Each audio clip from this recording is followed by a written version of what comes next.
আল্লাহ সুবহানাহু ওয়া তাআলা ইরশাদ করেন, ইয়া আইয়ুহাল্লাযীনা আমানু লা তুকদ্দিমু বাইনা ইয়াদাইল্লাহি ওয়া রাসূলিহি, হে ঈমানদারগণ খবরদার আল্লাহ এবং তার রাসূলের অগ্রগামী হয়ে যেও না। আল্লাহ পাক বলেছেন আমার রাসূলকে তাজিম করো, সম্মান করো। আমার রাসূলের সম্মান কি করে করতে হবে আল্লাহ পাক আমাদেরকে আদব শিখিয়ে দিচ্ছেন। আল্লাহ সুবহানাহু ওয়া তাআলা বলেন, ইয়া আইয়ুহাল্লাযীনা আমানু লা তারফাউ আসওয়াতাকুম ফাওকা সাওতিন নবী ওয়া লা তাজহারু লাহু বিল কওলি কাজাহরি বা'দিকুম লিবা'দিন আন তাহবাতা আমালুকুম ওয়া আনতুম লা তাশউরুন। আমার নবীর উম্মত সাহাবায়ে কেরাম শোনো, ঈমানদার মুত্তাকি বান্দা শোনো, আমার রাসূলের সামনে এমন জোরে গলায় কথা বলবে না, তোমাদের আওয়াজ যেন উঁচু না হয়। তোমরা একে অপরের সাথে যেইভাবে কথা বলো, একে অপরকে যেইভাবে সম্বোধন করো, একে অপরকে যেই নামে ডাকো, আমার রাসূলকে এইভাবে ডাকবা না। আর যারা এরকম করবে, আন তাহবাতা আমালুকুম ওয়া আনতুম লা তাশউরুন, আল্লাহ পাক বলে তার ইবাদত আমি আল্লাহ বরবাদ করে দেব, কিন্তু সে এটা বুঝতেও পারবে না। বলেন না নাউজুবিল্লাহ। নাউজুবিল্লাহ। নবীর সাথে বেয়াদবি হলে ঈমান চলে যাবে, আপনি বুঝতেও পারবেন না। আমার আব্বা হুজুর বাকিবিল্লাহ রহমতুল্লাহ একটা কথা বলতেন, নবীর দুশ্মন আছে যত কথা বলবে মধুর মতো, মিঠা মিঠা কথা বলে, মিঠা মিঠা কথা বলে নিয়ে যাবে ঈমান। আশিকে বিনে কে বুঝিবে দয়াল নবীর শান। জি কামলিওয়ালা রাহমাতুল আলামিনের শানে আল্লাহ পাক শব্দ চয়নের ক্ষেত্রে আমাদেরকে সতর্ক করেছেন, আদব শিখিয়েছেন। আমি আর আপনি এত ডিগ্রি অর্জন করলাম, মুফাসসিরে কোরআন হলাম, কোরআন সুন্নাহ এত গবেষণা করলাম, আর এটাই জানি না নবীর ব্যাপারে কি শব্দ চয়ন করতে হবে। তো আমার এই এলেম আমাকে কিসের কাজে দিল?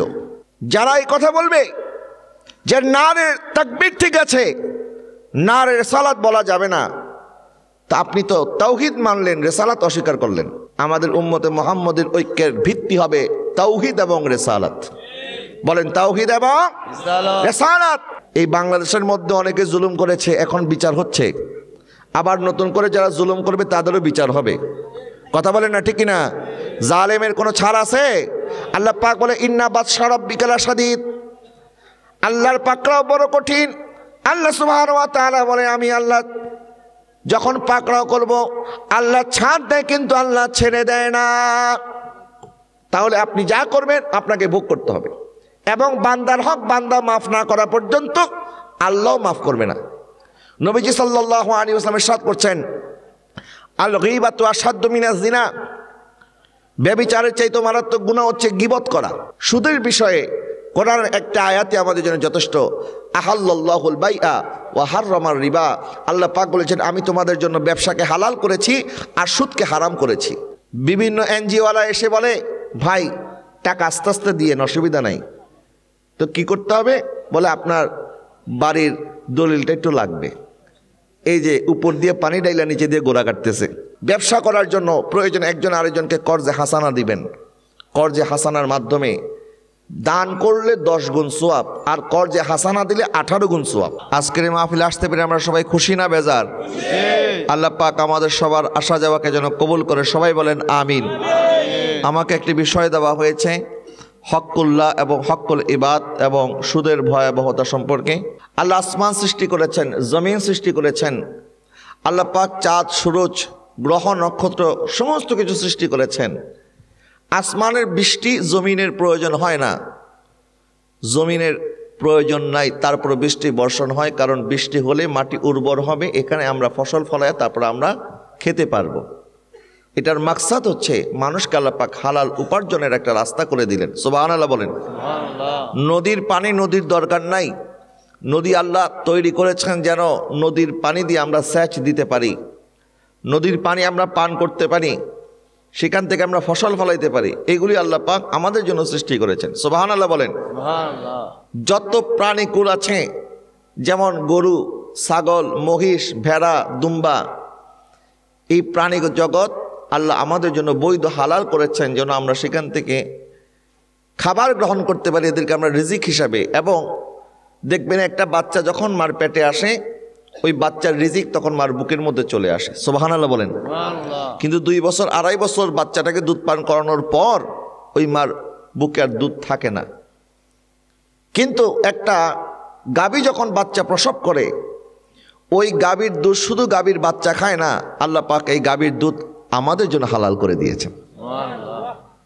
এই গাছপালা তরুলতা বৃক্ষরাজি, গাছের ফল গাছ খায় না, গাছের ফল আমরা খাই। গাছ, একটা গাছ যদি বৃদ্ধ হয়ে যায়, ফল দিতে যদি নাও পারে, অন্তত আমাদেরকে ছায়া আর অক্সিজেনের ব্যবস্থা করে। কথা বলে না, ঠিক না?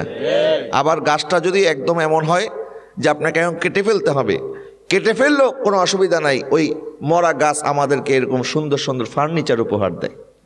তার মানে বোঝা গেল গোটা কায়নাত আল্লাহ পাক সাজিয়েছেন আমাদের জন্য। জোরে বলেন না সুবহানাল্লাহ। গোটা পৃথিবী আল্লাহ সাজাইছে কাদের জন্য? আমাদের জন্য। দুনিয়া সুন্দর, মানুষ সুন্দর, আসমান সুন্দর, জমিন সুন্দর, সুন্দরে সুন্দরে পাল্লা, জানি না কত সুন্দর তুমি আল্লাহ, জানি না কত সুন্দর তুমি আল্লাহ। বলে না সুবহানাল্লাহ। তাহলে আমরা যখন দুনিয়ার সৌন্দর্য দেখব, আল্লাহর হক হচ্ছে আল্লাহ পাক বলেন ওয়ামা খালাকতুল জিন্না ওয়াল ইনসা ইল্লা লিয়াবুদুন, বান্দা সমস্ত জগৎ বানিয়েছি তোমার জন্য, আর তোমাকে বানিয়েছি আমি আল্লাহর জন্য। আল্লাহ পাক আমাদেরকে সৃষ্টি করেছেন আল্লাহকে চেনার জন্য, আল্লাহর ইবাদতের জন্য। সুবহানাল্লাহ বলেন না। এখন সমস্ত কিছুর খালিক এবং মালিক কে? আল্লাহ। বলেন খালিক এবং মালিক কে? তাই আল্লাহর হক হচ্ছে আমরা আল্লাহর সাথে কাউকে শরীক করব না। আল্লাহ লা শারিক, আল্লাহর কোনো শরিক নাই। বলেন আল্লাহর কি কোনো শরিক নাই? এখন একটা মানুষ, আপনার বাবা আপনাকে টাকা দিল, পয়সা দিল, আপনাকে ভরণ পোষণ দিল, বড় করলো, সব কিছু করলো। এখন আপনি আপনার বাবার কথা না কইয়া আপনি একটা রাজনৈতিক নেতার সাথে সেলফি একটা তুইলা ফেসবুকে লেখছেন আমার প্রিয় অভিভাবক। আছে না এরকম? আরে যে জন্মদাতা বাবার খবর নাই, রাজনৈতিক নেতারে বানাইছে কি প্রিয় অভিভাবক। প্রিয় অভিভাবক তো মামলার ডরে বাঁকছে।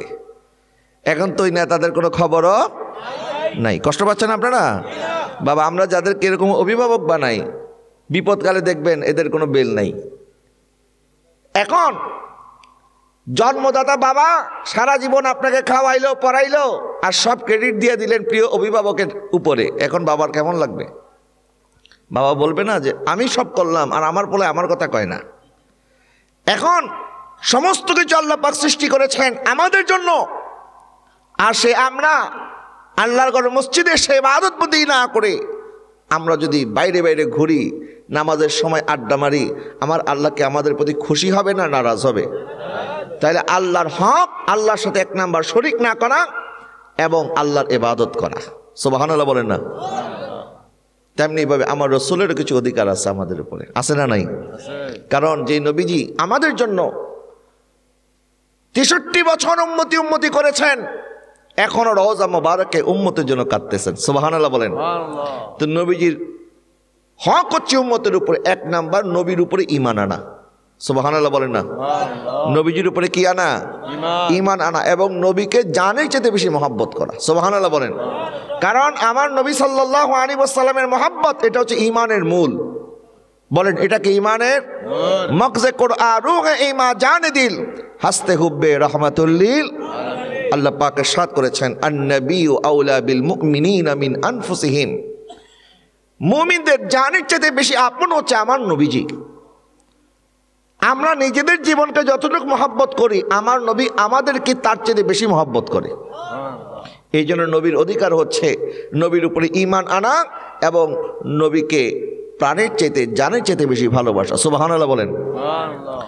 আল্লাহ সুবহানাহু ওয়া তাআলা ইরশাদ করেন ইয়া আইয়ুহাল্লাযীনা আমানু লা তুকদ্দিমু বাইনা ইয়াদাইল্লাহি ওয়া রাসূলিহি, হে ঈমানদারগণ খবরদার আল্লাহ এবং তার রাসূলের অগ্রগামী হয়ে যেও না। এটা আল্লাহ এবং তার রাসূলের অধিকার যে আমরা আল্লাহ এবং তার রাসূলের অগ্রগামী হব না। বলেন আল্লাহ এবং রাসূলের অগ্রগামী হওয়া যাবে না। আচ্ছা, আল্লাহ পাককে তো আমরা দেখি নাই। আল্লাহ পাক নিজের ব্যাপারে বলছেন, আমার এবং আমার রসুলের অগ্রগামী হয়েও না। রসুলকে সাহাবায়ে কেরাম দেখেছেন এবং সংশ্লিষ্ট একটি ঘটনার কারণে আল্লাহ পাক এই আয়াত নাজিল করেছেন। সাহাবায়ে কেরাম আমার নবীজির কোরবানির আগেই নিজেরা কোরবানি করে ফেলেছে। নবীজি এখনও কোরবানি করে নাই। তো অনেকে চিন্তা করলেন, কারণ কোরবানি পশু জবাইয়ের ব্যাপার আছে, চামড়া সিলার ব্যাপার আছে, গোস্ত বন্টনের ব্যাপার আছে। তো আগে আগে যদি কাজটা সেরে ফেলি তাহলে আমরা একটু ফ্রি হয়ে যেতে পারবো। এই চিন্তা করে ওনাদের নিয়ত কিন্তু ঠিক আছে। রসুল পাকের শানে বেয়াদবি করার কোনো ইচ্ছা ওনাদের নাই। আমার রসুলকে অসম্মান করার কোনো ইচ্ছা, ইন্টেনশন ওনাদের নাই। কিন্তু আল্লাহ পাকের কাছে এই আমলটা পছন্দ হয় নাই। আল্লাহ সুবহানাহু ওয়া তাআলা বলে, আমার রসুল এখনো কোরবানি করে নাই, তোমরা কেন কোরবানি করেছো? তোমাদের কোরবানি কবুল হবে না, নতুন করে কোরবানি করতে হবে। সুবহানাল্লাহ বলেন না? সাহাবায়ে কেরাম আমার নবীর আগে কোরবানি করেছেন, আর সাহাবায়ে কেরাম যখন কোরবানি করেছেন আল্লাহ পাক শিখিয়ে দিয়েছেন কি বলতে হবে। কুল ইন্না সলাতি ওয়া নুসুকি ওয়া মাহইয়ায়া ওয়া মামাতি লিল্লাহি রাব্বিল আলামিন। আল্লাহ পাক বলেন আমার নামাজ, আমার কুরবানি, আমার জীবন, আমার মৃত্যু একমাত্র আল্লাহর জন্য। বলে না কার জন্য? আল্লাহর। সব কিছু আল্লাহর উপর সুপর্দ করে আমরা বললাম বিসমিল্লাহি আল্লাহু আকবার, এরপরে কোরবানি করলাম। পশু জবাই হয়েছে কার নামে? আল্লাহর। বলেন না কার নামে? কাকে খুশি করার জন্য? আল্লাহকে খুশি করার জন্য সাহাবায়ে কেরাম কোরবানি করলেন। সাহাবায়ে কেরামকে আল্লাহ পাক বলে দিলেন, খবরদার খবরদার, যদি আমার নামে কোরবানি করেছো কিন্তু আমার রসুলের আগে আগে করে ফেলেছো। আমার রসুলের আগে কেন করেছো? সুতরাং এই কোরবানি কবুল হবে না। সুবহানাল্লাহ বলেন। আল্লাহ পাক বুঝাই দিলেন, আমার রসুলের অগ্রগামী হওয়াই আল্লাহর অগ্রগামী হওয়া। কথা বলেন না ঠিক কিনা? কারণ সাহাবায়ে কেরাম নবীর আগে কোরবানি করেছেন। আল্লাহ কি কোরবানি করেন? বলেন না, আল্লাহ কি কোরবানি করেন? আল্লাহ তো কোরবানি থেকে পাক। আমরা আল্লাহকে খুশি করার জন্য ইবাদত বন্দেগী করি, আল্লাহ তো কারো ইবাদত করতে হবে না। তা আমার নবীজি এখনো কোরবানি করে নাই, আল্লাহ কোরবানি করেন না। কিন্তু আল্লাহ পাক বলেন, লা তুকাদ্দিমু বাইনা ইয়াদাইল্লাহি ওয়া রাসূলিহি, আল্লাহ এবং তার রসুলের অগ্রগামী হয় না। সাহাবায়ে কেরাম রসুলের অগ্রগামী হয়েছেন, আল্লাহর অগ্রগামী হয় নাই। আল্লাহ পাক এটাই বুঝাই দিলেন, আমার রসুলের অগ্রগামী হওয়াই আমি আল্লাহর অগ্রগামী হওয়া। রসুলের সামনে বেয়াদবি করা আল্লাহর সামনে বেয়াদবি করা, আর রসুলের ইত্তেবা করা আল্লাহর ইত্তেবা করা। রসুলকে মহব্বত করাই হচ্ছে আল্লাহকে মহব্বত করা। প্রিয় হাজরিন, তো রসুল পাক রউফ রহিম সাল্লাল্লাহু আলাইহি ওয়াসাল্লামের অধিকার উম্মতের উপরে যে আমরা আমার রসুলকে সর্বোচ্চ আদব করব, সম্মান করব, ভক্তি করব। ওয়াতুয়াজ্জিলুহু ওয়াতুওয়াক্কিরুহু, আল্লাহ পাক বলেছেন আমার রসুলকে তাজিম করো, সম্মান করো। আমার রসুলের সম্মান কি করে করতে হবে আল্লাহ পাক আমাদেরকে আদব শিখিয়ে দিচ্ছেন। আল্লাহ সুবহানাহু ওয়া তাআলা বলেন, ইয়া আইয়ুহাল্লাযীনা আমানু লা তারফাউ আসওয়াতাকুম ফাওকা সাওতিন নবী ওয়া লা তাজহারু লাহু বিল কওলি কাজাহরি বা'দিকুম লিবা'দিন আন তাহবাতা আমালুকুম ওয়া আনতুম লা তাশউরুন। আমার নবীর উম্মত সাহাবায়ে কেরাম শোনো, ঈমানদার মুত্তাকি বান্দা শোনো, আমার রাসূলের সামনে এমন জোরে গলায় কথা বলবে না, তোমাদের আওয়াজ যেন উঁচু না হয়। তোমরা একে অপরের সাথে যেইভাবে কথা বলো, একে অপরকে যেইভাবে সম্বোধন করো, একে অপরকে যেই নামে ডাকো, আমার রসুলকে এইভাবে ডাকবা না। আর যারা এরকম করবে, আন তাহবাতা আমালুকুম ওয়া আনতুম লা তাশউরুন, আল্লাহ পাক বলে তার ইবাদত আমি আল্লাহ বরবাদ করে দেব, কিন্তু সে এটা বুঝতেও পারবে না। বলে না নাউজুবিল্লাহ। বিগত নবীর উম্মত নবীদেরকে নাম ধরে ডাকতো। কি ধরে ডাকতো? নাম ধরে ডাকতো। আল্লাহ পাক ইরশাদ করেন, যেমন মুসা আলাইহিস সালামের উম্মত মুসা আলাইহিস সালামকে বলতেছেন, ইয়া মুসা ইজআল লানা ইলাহান কামা লাহুম আলিহাতান। হে মুসা, ইয়া মুসা ইজআল লানা ইলাহান কামা লাহুম আলিহাতুন, আপনি আমাদের জন্য এমন একটা ইলাহ নিয়ে আসেন, তাদের যেমন ইলাহ আছে, তারা যেমন আল্লাহকে দেখে দেখে ইবাদত করে, মানে মূর্তি পূজা করে, আমাদেরকে এমন একটা কিছু হাজির করে দেন আমরা যেন এটাকে দেখে দেখে ইবাদত করতে পারি। নাউজুবিল্লাহ বলেন না। এখানে মুসা আলাইহিস সালামের উম্মত মুসা আলাইহিস সালামকে নাম ধরে ডেকেছেন। কি ধরে ডেকেছেন? নাম ধরে। ঈসা আলাইহিস সালামের উম্মত ঈসা আলাইহিস সালাম বলতেছেন, ইয়া ঈসা ইবনে মারইয়ামা হাল ইয়াস্তাতিউ রাব্বুকা আন ইউনাজ্জিলা আলাইনা মাইদাতাম মিনাস সামা। হে ঈসা ইবনে মরিয়ম, তোমার রব কি পারবে আসমান থেকে আমাদের জন্য খাঞ্চাবর্তী খাবার নাজিল করতে? এখানে ইয়া ঈসা বলে ঈসা আলাইহিস সালামের উম্মত ওনার নবীদেরকে, ওনার নবীকে নাম ধরে ডাকতেছে। কি ধরে ডাকতেছে? নাম ধরে ডাকতেছে। আল্লাহ সুবহানাহু ওয়া তাআলা এমন ভাবে কোরআনের মধ্যে বিভিন্ন নবীর উম্মতের ঘটনা তুলে ধরে বলতেছেন, বিগত নবীর উম্মতরা আপন আপন নবীদেরকে নাম ধরে ডাকতো, কিন্তু আল্লাহ পাক আমার নবীর ব্যাপারে আল্লাহ পাক বলে দিলেন, লা তাজালু দুআ রাসূলি বাইনাকুম কাদুআ ইবাদিকুম বাদা। খবরদার উম্মতে মুহাম্মদী, তোমরা একে অপরকে যেইভাবে নাম ধরে ধরে ডাকো, আমার রাসূলকে তোমরা এইভাবে সম্বোধন করিও না। জোরে বলেন না সুবহানাল্লাহ। আদব শিখিয়ে দিচ্ছেন কে? বলেন না কে? আল্লাহ। তো রাসূলকে কিভাবে ডাকতে হবে, কিভাবে সম্মান করতে হবে, এই আদব আমাদেরকে শিখিয়েছেন আল্লাহ। নবীজি সাল্লাল্লাহু আলাইহি ওয়াসাল্লাম সহ সমস্ত আম্বিয়া আলাইহিমুস সালামগণকে আল্লাহ পাক জীবনের কোনো না কোনো সময়ে একটি দায়িত্ব দিয়েছেন, সেটা হচ্ছে মেষ পালনের দায়িত্ব। কি পালনের দায়িত্ব? মেষ পালনের দায়িত্ব। সমস্ত নবীগণ মেষ চড়িয়েছেন, সমস্ত নবীগণ মেষ চড়িয়েছেন। আমার নবী সাল্লাল্লাহু আলাইহি ওয়াসাল্লাম মেষ চড়িয়েছেন, কিন্তু আমার নবী সাল্লাল্লাহু আলাইহি ওয়াসাল্লামকে কখনো আপনি রাখাল বলতে পারবেন না, কারণ আল্লাহ পাক নিষেধ করে দিয়েছেন, ইয়া আইয়ুহাল্লাযীনা আমানু লা তাকুনু রাইনা ওয়া কুলু যুরনা ওয়াসমাউ। সুবহানাল্লাহ বলেন। সুবহানাল্লাহ। আল্লাহ পাক বলেন, হে ঈমানদারগণ, আমার রাসূলকে রাইনা বলিও না, কারণ রাইনা শব্দের অর্থ হচ্ছে আমাদের দিকে তাকান। এই শব্দের মধ্যে দোষ কি? শব্দের মধ্যে দোষ নাই, আসলে উদ্দেশ্যের মধ্যে দোষ। কিসের মধ্যে দোষ? উদ্দেশ্যের মধ্যে দোষ। কারণ এই শব্দটাকে কাফেররা একটু ব্যঙ্গাত্মকভাবে বলতো। তারা বলতো রাইনা, লা তাকুলু রাইনা। আল্লাহ পাক বলছেন রাইনা বলিও না, কারণ তোমরা বলো রাইনা, আর এটাকে কাফেররা ব্যঙ্গ করে বলে রাইনা মানে আমাদের রাখাল। যারা বলেন না নাউজুবিল্লাহ। আল্লাহ পাক বললেন লা তাকুলু রাইনা, যেই শব্দের মাধ্যমে কাফের মুশরিকরা আমার নবীর সামনে বেয়াদবি করে, আমার নবীকে কটূক্তি করে, আমার নবীকে রাখাল বলে সম্বোধন করে, খবরদার খবরদার তোমরা এই শব্দ উচ্চারণ করিও না।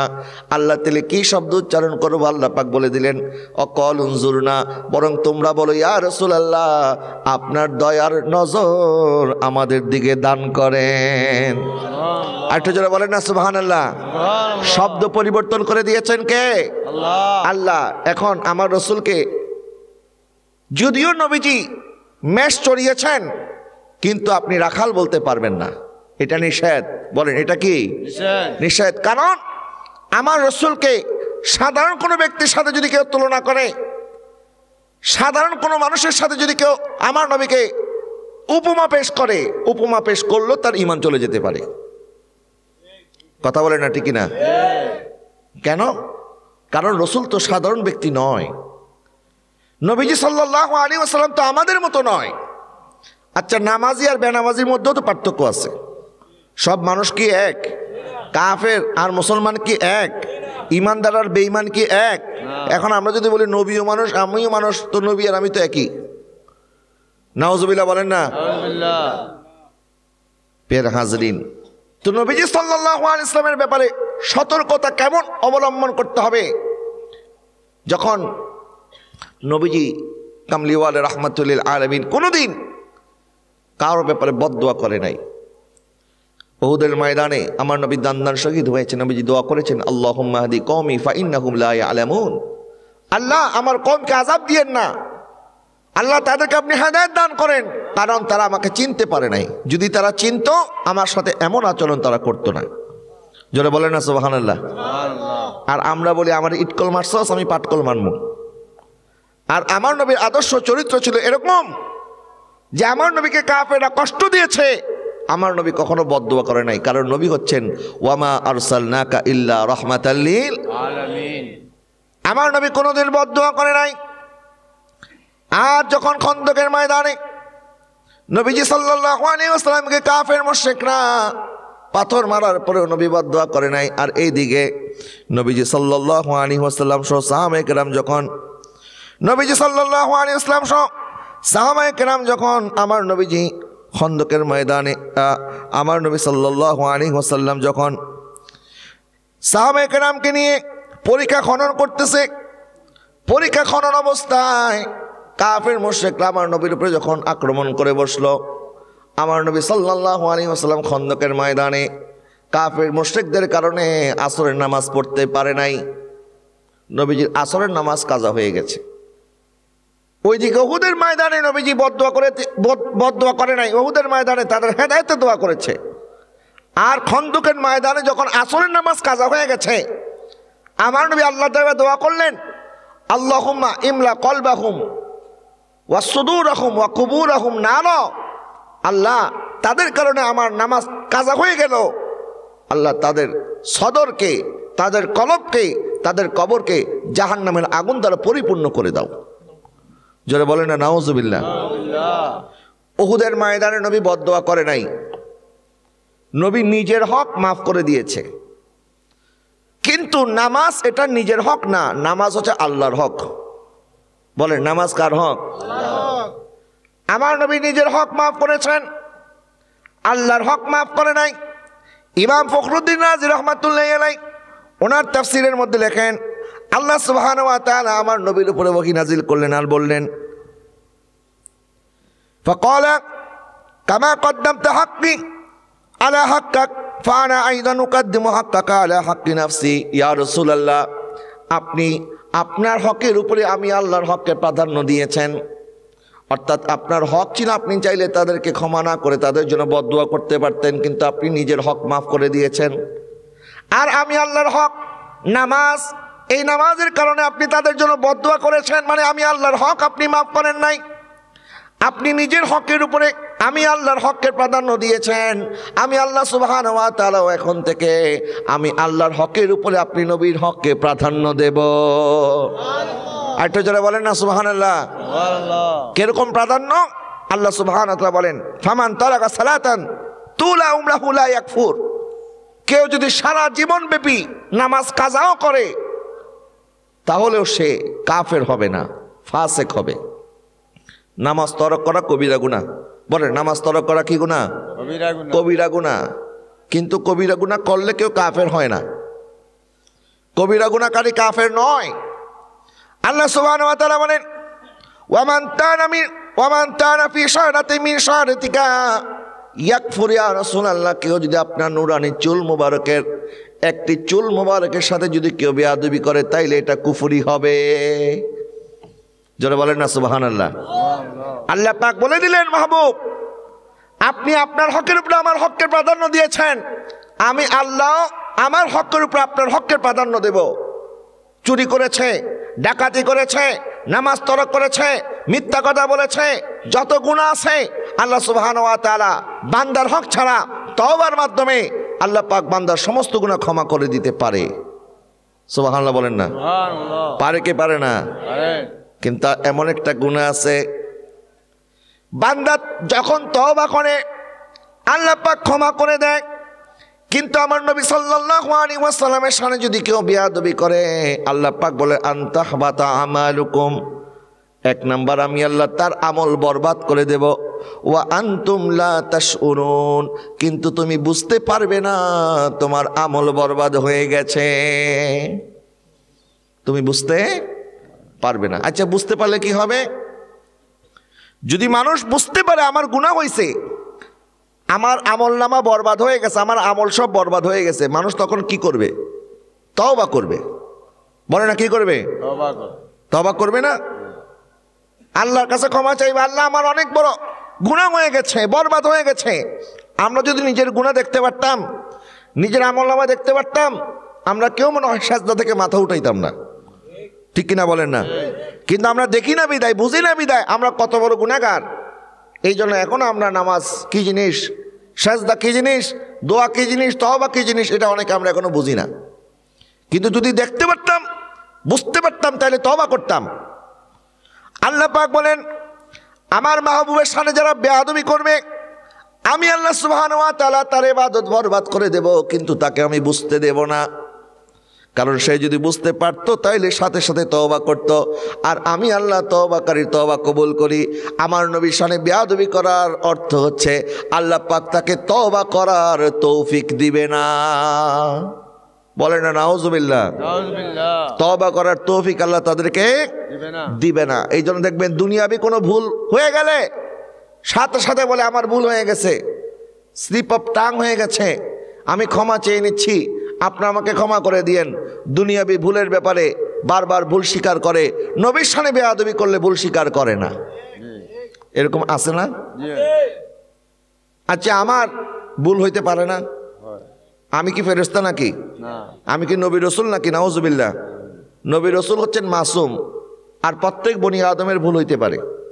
এখন আমি যদি ভুলটাকে ভুল না বলি, আমার ভক্ত যারা আছে এরা বলবে আমার শাইখ ভুল বলতে পারে না, তা আমার একটা ভুলের কারণে আমার অনুসারীরাও গোমরা হয়ে যাবে। কথা বলেন না ঠিক না? কিন্তু দেখা যাচ্ছে নবীজির সামনে কি শব্দ চয়ন করতে হবে, নবীজিকে কিভাবে তাজিম করতে হবে, সম্মান করতে হবে, এই জিনিসটা আমাদের অনেক যুবক ছেলেরা জানে না। তারা মনে করে যে আমার শায়েখ তো অনেক বড় শায়েখ, ওনার তো ভুল হইতে পারে না। যার কারণে যখন আমার নবীর সামনে কখনো এরকম কটূক্তি কেউ করে বসে, তখন তার পক্ষে আবার অনেক দালাল উঠে যায়, তারা দালালি শুরু করে দেয়, বলে না এটা তো ঠিকই কইছে, উনি বুঝাইছে ঠিক আছে, তুমি বুঝতে ভুল করছো। আবার একজন বলতেছে আরে মানুষ তো বাঙালি, ইংরেজি বুঝে না, আমরা নাকি ইংরেজি বুঝি না, এই জন্য এইটা নাকি আমাদের বুঝতে অসুবিধা হয়েছে। জোরে বলেন না নাউজুবিল্লাহ। এই জন্য বাবা, নবীর সাথে বেয়াদবি হলে ঈমান চলে যাবে, আপনি বুঝতেও পারবেন না। আমার আব্বা হুজুর বাকিবিল্লাহ রহমতুল্লাহ একটা কথা বলতেন, নবীর দুশ্মন আছে যত, কথা বলবে মধুর মতো, মিঠা মিঠা কথা বলে, মিঠা মিঠা কথা বলে নিয়ে যাবে ঈমান, আশিকে বিনে কে বুঝিবে দয়াল নবীর শান, আশিকে বিনে কে বুঝিবে দয়াল নবীর শান। আল্লাহুম্মা সাল্লি আলা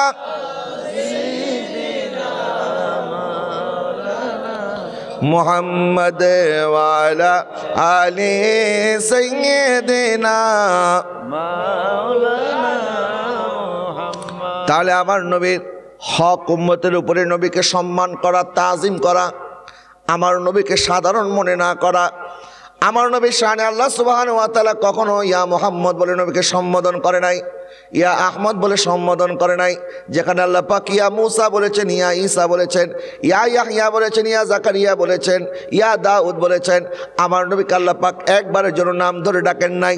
বরং যেখানে যেখানে আমার নবীকে আল্লাহ পাক ডেকেছেন, কখনো ইয়া আইয়ুহান নবী বলেছেন, কখনো ইয়া আইয়ুহার রাসূল বলেছেন, কখনো কদ জাআকুম মিনাল্লাহি নূর বলেছেন, কখনো লাকাদ জাআকুম রাসূলুম মিন আনফুসিকুম আজিজুন আলাইহি মা আনিতুম হারিসুন আলাইকুম বিল মুমিনিনা রাউফুর রহিম বলেছেন, কখনো বাশীরান নাযীর বলেছেন, আবার কখনো সিরাজাম মুনীর বলেছেন।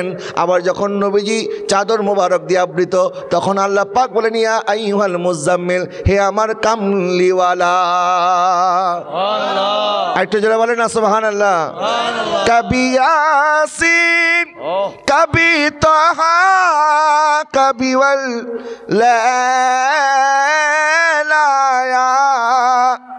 কবি ইয়াসিন कभी तोहा कभी वल लैलाया, जिनकी कसमें मेरा रब खाता है, जिनकी कसमें मेरा रब खाता है, कितने दिलकश मेरे महबूबे की सूरत होगी, नात सरकार की पर हूँ मैं, बस इसी बात से घर में मेरे रहमते होगी। बोले ना सुभान अल्लाह।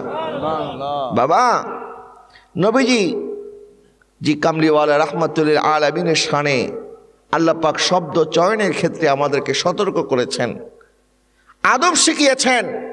আমি আর আপনি এত ডিগ্রি অর্জন করলাম, মুফাসসিরে কোরআন হলাম, কোরআন সুন্নাহ এত গবেষণা করলাম, আর এটাই জানি না নবীর ব্যাপারে কি শব্দ চয়ন করতে হবে। তো আমার এই এলেম আমাকে কিসের কাজে দিল? এলেমের একটা হক আছে তো, এটা তো আদায় করতে হবে। একজন আলেম, একজন জ্ঞানী ব্যক্তি সাধারণ একজন মানুষকে সম্বোধন করার ক্ষেত্রে তার স্ট্যাটাস অনুযায়ী তাকে সম্বোধন করতে হয়, ঠিক কিনা বলেন না? দেখবেন যে যত জ্ঞানী সে মানুষকে তত সম্মান দিয়ে কথা বলে, এটা তার জ্ঞানের একটা পরিচয় যে আল্লাহ পাক তাকে এলেম যেমন দিয়েছে তাকে তাওয়াদু দিয়েছে, আদব শিখিয়েছে, তার ভিতরে গরিমা নাই। এলেম মানুষকে অহংকারী করে না, এলেম মানুষকে বিনয়ী করে। এখন সৃষ্টির মধ্যে যিনি সর্বশ্রেষ্ঠ, যার কোনো তুলনা নাই, যিনি অসাধারণ, যার কোনো সানি নাই, जिसका कोई सानी नहीं वो नबी हमारा है। सुभान बोले ना, सबसे औला ओ आला हमारा नबी, सबसे बाला ও আলা हमारा नबी। যিনি সর্বশ্রেষ্ঠ, ওনার ব্যাপারে আমরা কি বলবো কি বলবো না, এটা তো অন্তত মক্তবের ছাত্রদেরকে আগে শেখানো দরকার। এটা তো আমাদের বুনিয়াদী শিক্ষা, এটা তো কোনো অনার্স মাস্টার্সের ক্লাসে গিয়ে শিখাবে এরকম বিষয়টা নয়। এখানে আমাদের ছোট্ট ছোট্ট বাচ্চা যারা, তাদেরকে আগে শিখাইতে হবে আমার নবীর শানে কোন শব্দ চয়ন করতে হবে। কথা বলেন না, ঠিক কিনা? এটাও আমার নবীর অধিকার, কারণ উম্মত হিসাবে আমরা আমার নবীর উম্মত হওয়ার হক কখনো আদায় করতে পারবো না। নবীজি সাল্লাল্লাহু আলাইহি ওয়াসাল্লাম জি কামলিওয়ালা রাহমাতুল লিল আলামিন, আল্লাহর আরশের মেহমান হয়েছেন, যাকে আল্লাহ পাক এই মকাম দান করেছেন। আল্লাহ সুবহানাহু ওয়া তাআলা ইরশাদ করেন, তিলকা রুসুল ফাদ্দালনা বা'দাহুম আলা বা'দ মিনহুম মান কাল্লামা আল্লাহু ওয়া রাফা বা'দাহুম দারাজাত। আল্লাহ সুবহানাহু ওয়া তাআলা বিভিন্ন রসুলের উপরে বিভিন্ন রসুলকে মর্যাদা দিয়েছেন, তাদের মধ্যে একজনের সাথে আল্লাহ কথা বলেছেন, তিনি ছিলেন কালিমুল্লাহ হযরত মূসা আলাইহিস সালাম। আল্লাহ পাক কাউকে সফিউল্লাহ বানিয়েছেন, কাউকে নাজিউল্লাহ বানিয়েছেন, কাউকে খলিলুল্লাহ বানিয়েছেন, কাউকে রুহুল্লাহ বানিয়েছেন, কাউকে কালিমুল্লাহ বানিয়েছেন। আল্লাহ পাক বলেন ওয়ারাফা বা'দাহুম দারাজাত, আমি তাদের মধ্যে আরেকজনকে মহামর্যাদা দান করেছি, আর তিনি হচ্ছেন আমার নবী, যাকে আল্লাহ হাবিবুল্লাহ বানিয়েছেন। সুবহানাল্লাহ। আর একটু জোরে বলেন না সুবহানাল্লাহ। নবীজির মকাম আল্লাহ পাক বর্ণনা করেছেন, ওয়ারাফা'না লাকা যিকরাক, আপনার শান, আপনার আলোচনা আমি আল্লাহ বাড়িয়ে দিয়েছি। সুবহানাল্লাহ বলেন। আল্লাহ পাক বললেন ইজা জুকিরু জুকিরতা মাই, যেখানে আল্লাহর জিকির সেখানে নবীর জিকির। জোরে বলেন না সুবহানাল্লাহ। অনেকে দেখবেন মসজিদের এখানে, আপনাদের এখানে লেখা আছে কিনা জানেন, এক পাশে আল্লাহ এক পাশে মোহাম্মদ আছে না? অনেকে বলে আল্লাহর পাশে আবার মোহাম্মদ কেন? নাউজুবিল্লাহ বলেন না।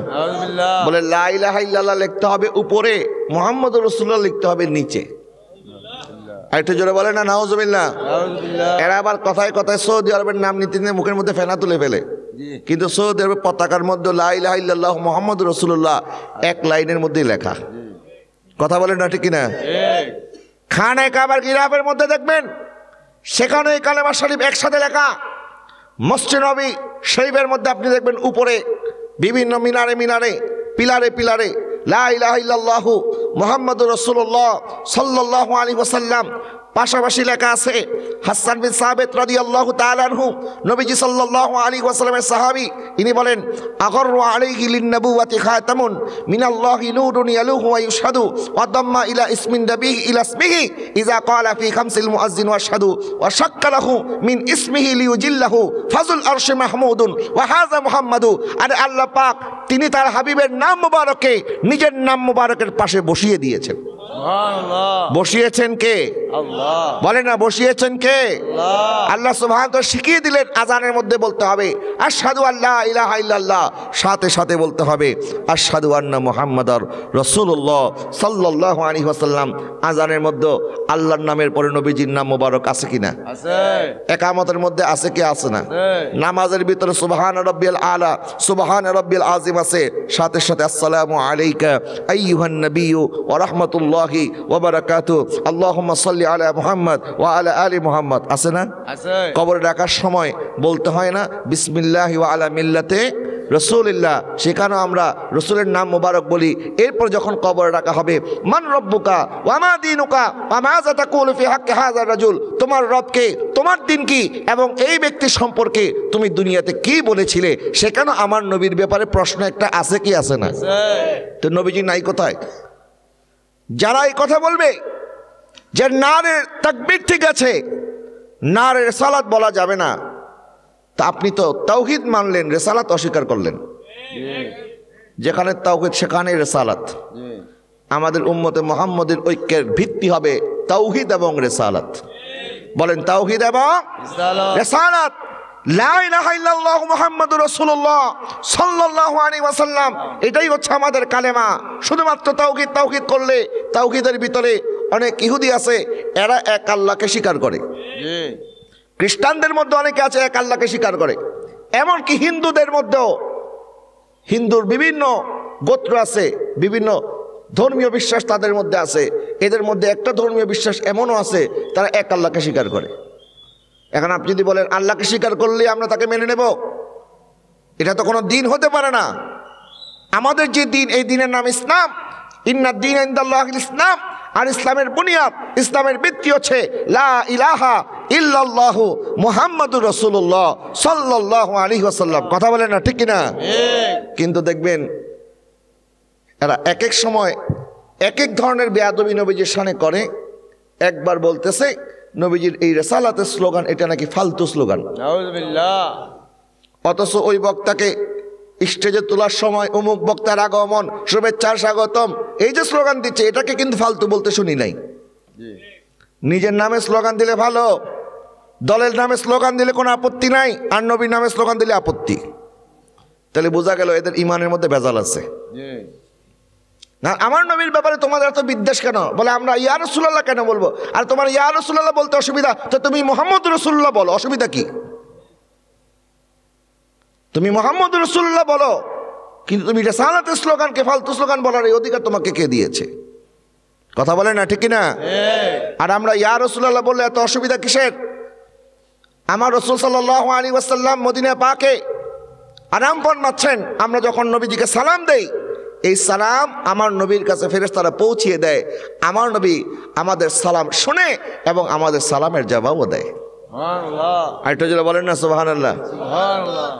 আল্লাহ সুবহানাহু ওয়া তাআলা শিখিয়ে দিলেন, ওয়ালাউ আন্নাহুম ইয যালামু আনফুসাহুম জাউকা ফাস্তাগফিরুল্লাহ ওয়াস্তাগফারা লাহুমুর রাসূল লাওয়াজাদুল্লাহা তাওয়াবার রহিমা। তোমরা নিজের নফসের উপর যখন জুলুম করবে, নিজের নফসের উপর জুলুম করার পর তোমরা যদি আমার নবীর কাছে আসো, আর তোমরা যদি আল্লাহর কাছে ক্ষমা প্রার্থনা করো, আর আমার মাহবুব যদি তোমাদের জন্য সুপারিশ করে, আমি আল্লাহ তোমাদের জন্য ক্ষমাশীল এবং দয়াবান হয়ে যাব। জোরে বলেন না সুবহানাল্লাহ। আচ্ছা, আল্লাহ কি ডাইরেক্ট ক্ষমা করতে পারে না? বলে না, পারে কিনা? তা আল্লাহ পাক নবীর কাছে যেতে কেন বললেন? তার মানে বোঝা গেল আমরা রসুলের কদমে যখন যাব, রসুলের কদমে যাওয়াই হচ্ছে আল্লাহর কদমে যাওয়া। জোরে বলেন না সুবহানাল্লাহ। সুবহানাল্লাহ। রসুলের দরবারে ক্ষমা প্রার্থনা করলে ক্ষমা করে দিবেন কে? আল্লাহ। আল্লাহ। আর আরবি ব্যাকরণ যারা জানেন তারা জানেন আরবি হরফে নেদা 5 ধরনের, ইয়া, আয়া, হায়া, আয়, আ। কিছু হরফে নেদা আছে যাদেরকে নিকটবর্তী যারা তাদেরকে ডাকা হয়, আর কিছু হরফে নেদা আছে যারা দূরবর্তী তাদেরকে ডাকার জন্য ওই শব্দটা ব্যবহার করা হয়। আর ইয়া, এই হরফে নেদাটা এটা নিকটবর্তী এবং দূরবর্তী উভয়ের ক্ষেত্রে এই ইয়া হরফে নেদাটা ব্যবহার করা যাবে। সুবহানাল্লাহ বলেন না? সুবহানাল্লাহ।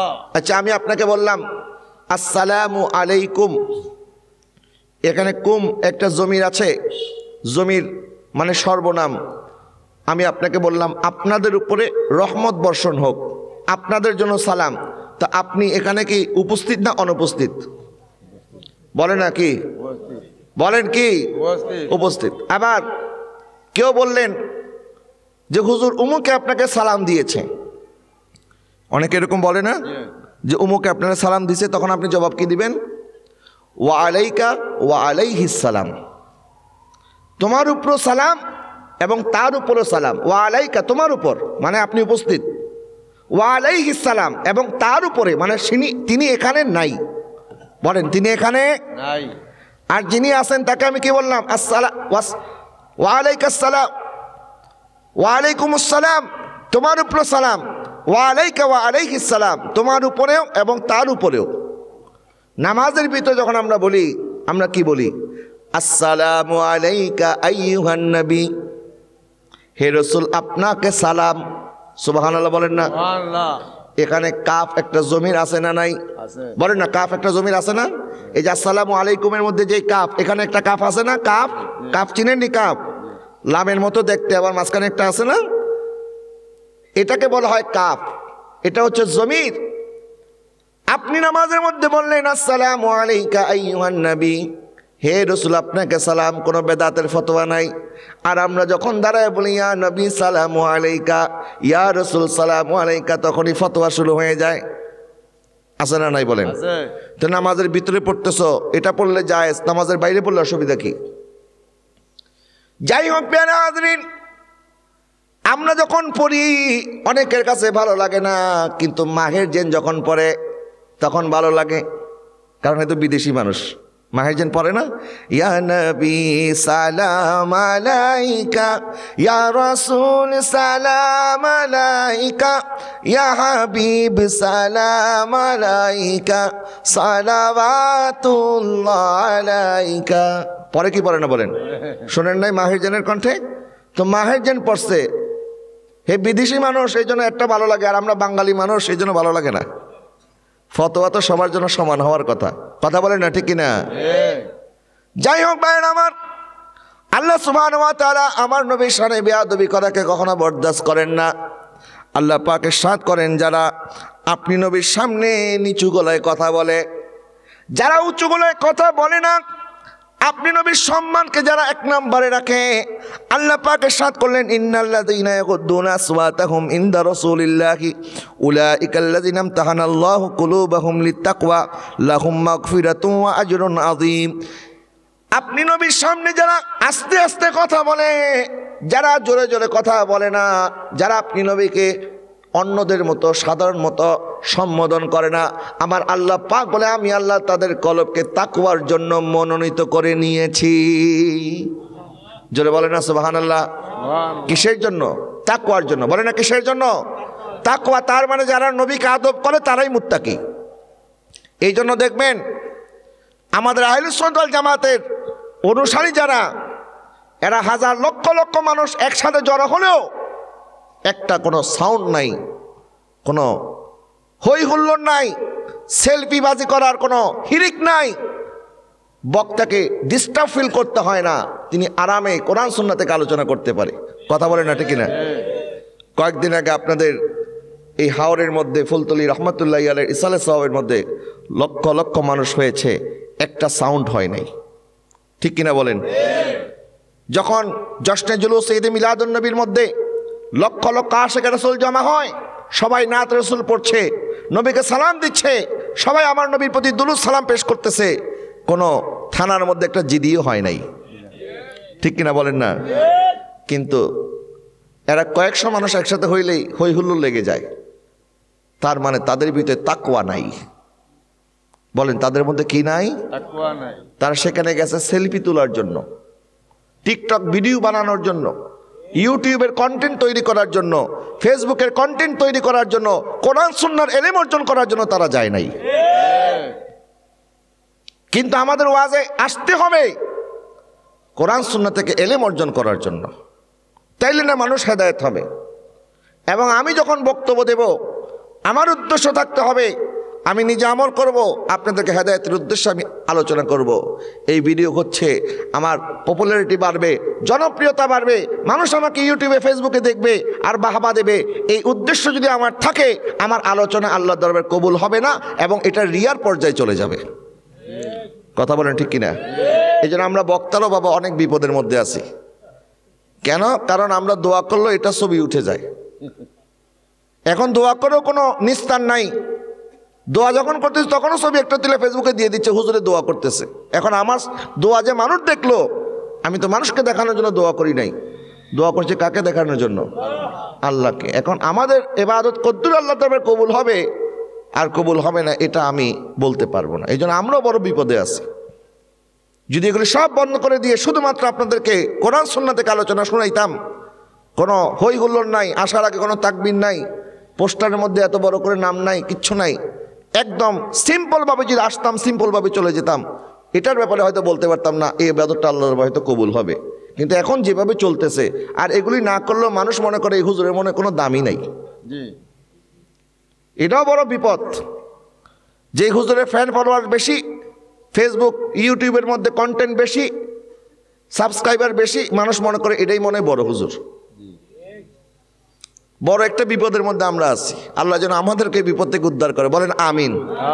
তা আমি বলছিলাম, নবীজি সাল্লাল্লাহু আলাইহি ওয়াসাল্লামের শানে যারা আদবের সাথে কথা বলে, মহব্বতের সাথে কথা বলে, তাজিম করে কথা বলে, আল্লাহ পাক বলে আমি তাদের কলবকে পরীক্ষা করেছি তাকওয়া দেওয়ার জন্য।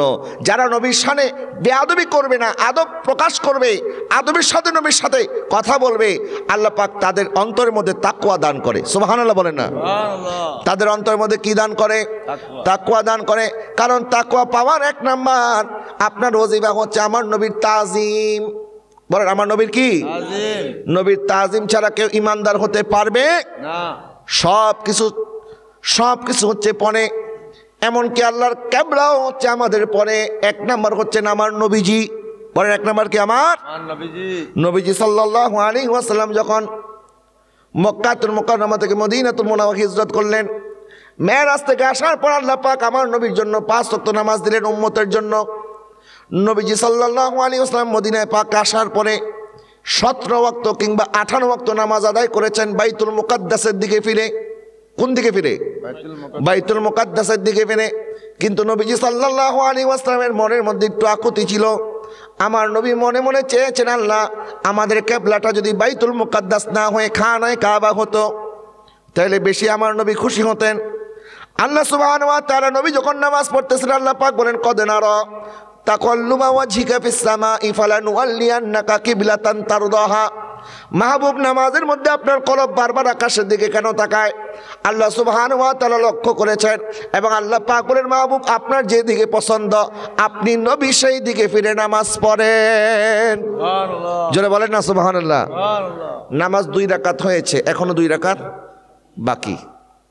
নবীজি নামাজ পড়লেন 2 রাকাত বাইতুল মুকাদ্দাসের দিকে ফিরে। মসজিদ হচ্ছে মদিনা শরীফের মসজিদে কিবলাতাইন। 2 কিবলার মসজিদ আপনারা গেছেন, অনেকে দেখেছেন। এখন মেহরাব একদিকে আছে খানায়ে কাবার দিকে, কিন্তু যেদিকে মেন গেট, মেন দরজা, এই দরজার উপরে দেখবেন মেহরাবের মতো অঙ্কন করা আছে, চিহ্ন দেওয়া আছে। অর্থাৎ আগে নবীজি এই দিকে ফিরে নামাজ পড়তেন। নবীজি একবার এই দিকে ফিরে নামাজ পড়েন, আবার যখন এই দিকে ফিরে গেলেন, সাহাবায়ে কেরাম নামাজের ভিতরে নবীর সাথে আল্লাহর কথা হচ্ছে, নবীর উপরে ওহী নাজিল হয়েছে। আল্লাহ পাক কিবলা পরিবর্তনের আদেশ করেছেন, এটা আমার নবী জানেন, সাহাবায়ে কেরাম এখনো জানে না। বলেন সাহাবায়ে কেরাম এখনো জানে না। কিন্তু সাহাবায়ে কেরাম নামাজের মধ্যে একটা টু শব্দ করে নাই, একটা আওয়াজ করে নাই। আমার নবীকে জিজ্ঞাসা করে নাই, ইয়া রাসূলুল্লাহ আপনি এই দিকে কেন ফিরে যাচ্ছেন? বরং আমার নবী যেই দিকে সাহাবায়ে কেরামও সেই দিকে। সুবহানাল্লাহ, আরেকটু জোরে বলেন না সুবহানাল্লাহ। সুবহানাল্লাহ। কোনো প্রশ্ন করে নাই। এখন প্রশ্ন জাগতে পারে না যে আল্লাহ আপনি তো কিবলা পরিবর্তন করবেন, তাহলে আপনি এটা নামাজ শেষ হওয়ার পরে তারপরে নবীকে বলতেন যে পরের ওয়াক্ত নামাজ থেকে কিবলা পরিবর্তন হয়ে যাবে, তো 2 রাকাত বাকি আছে, বাকি 2 রাকাত শেষ করতে দিতেন।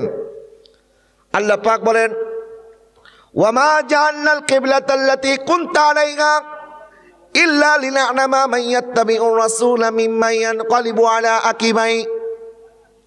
মাহবুব নামাজের ভিতরে আমি আল্লাহ কিবলা পরিবর্তন করে দিয়েছি, এর কারণ হচ্ছে আমি আল্লাহ সুবহানাহু ওয়া তাআলা আপনার সাহাবায়ে কেরামের অন্তরকে আমি আল্লাহ পরীক্ষা করেছি। বলে কি পরীক্ষা? আমি আল্লাহ পরীক্ষা করেছি কিবলা হচ্ছে বাইতুল মুকাদ্দাস। সাহাবায়ে কেরাম জানে কিবলা বাইতুল মুকাদ্দাস, কিবলা পরিবর্তন হয়ে গেছে, সাহাবায়ে কেরাম এখনো জানে না। আল্লাহ পাক বলে আমি পরীক্ষা করেছি তারা কি কিবলা ধরে রাখে না আপনি নবীকে অনুসরণ করে। যারা কিবলা ধরে রেখেছিল তারা মুনাফিক হয়ে গেছে, আর যারা আপনি নবীর দামান ছাড়ে নাই, আপনি নবী যেই দিকে, তারা যখন মুখ ফিরিয়ে নিয়েছে আপনার দিকে তখন তারা ঈমানদার হয়ে গেছে।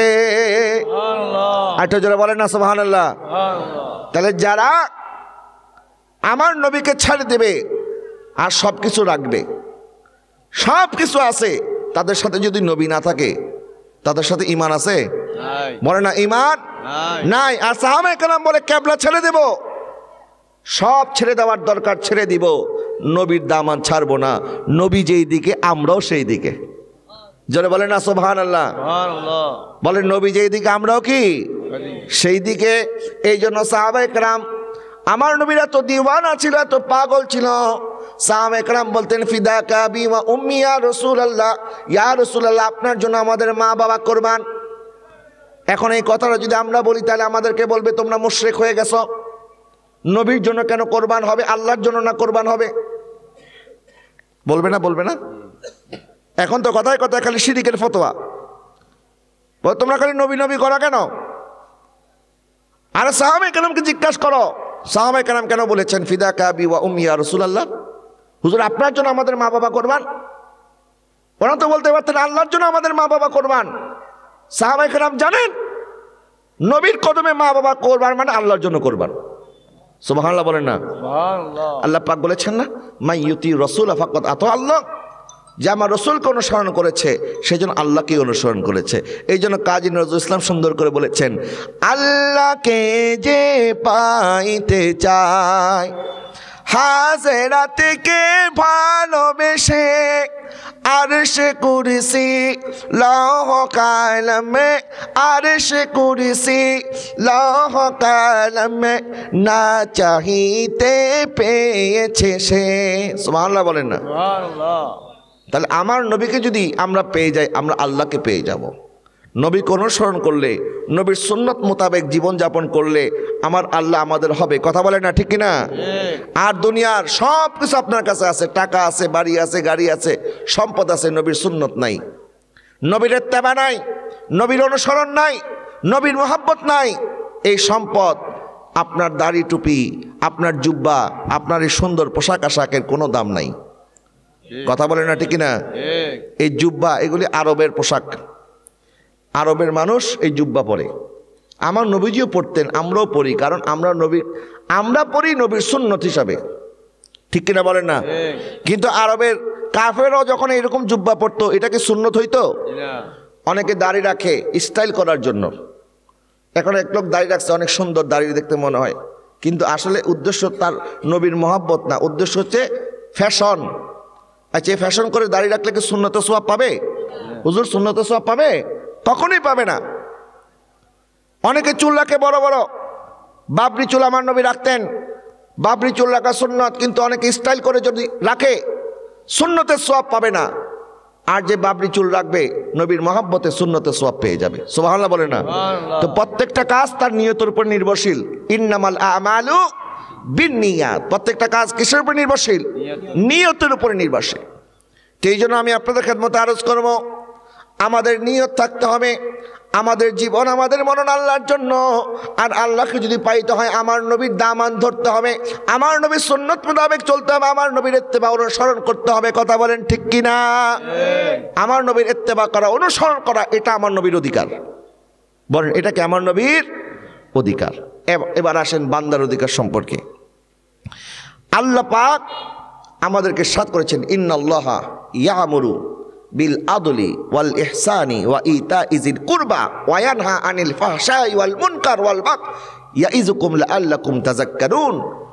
আল্লাহ সুবহানাহু ওয়া তাআলা আমাদেরকে যে আদেশ করেছেন, এই আয়াতে কারিমা প্রত্যেক খতিব সাহেব খুতবার মধ্যে কিন্তু এই আয়াতটা তেলাওয়াত করে।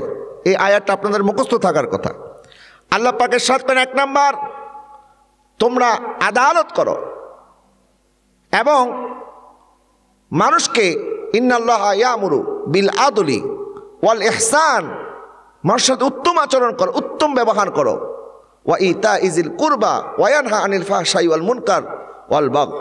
আল্লাহ সুবহানাহু ওয়া তাআলা বলতেছেন আল্লাহ পাক তোমাদেরকে উত্তম আচরণের আদেশ দিয়েছেন, তোমাদেরকে আদালত করার, ন্যায় পরায়ণ হওয়ার আদেশ দিয়েছেন, তোমাদেরকে আত্মীয় স্বজনের খোঁজ খবর নেওয়ার আদেশ দিয়েছেন, আত্মীয়দের হক আদায় করার আদেশ দিয়েছেন, এবং আল্লাহর নাফরমানি থেকে, আল্লাহর অবাধ্যতা থেকে, বেহায়াপনা থেকে এবং আল্লাহ পাকের বিরুদ্ধে বিদ্রোহ করা থেকে আল্লাহ পাক তোমাদেরকে নিষেধ করেছেন।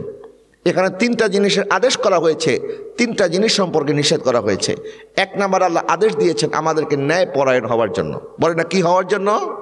ন্যায় পরায়ণ, ন্যায় বিচারক।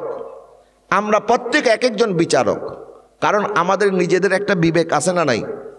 আদালত তো বিচার করবে পরে, কিন্তু আপনার নিজের একটা বিবেক আছে, এই বিবেক দিয়ে আপনাকে বিচার করতে হবে।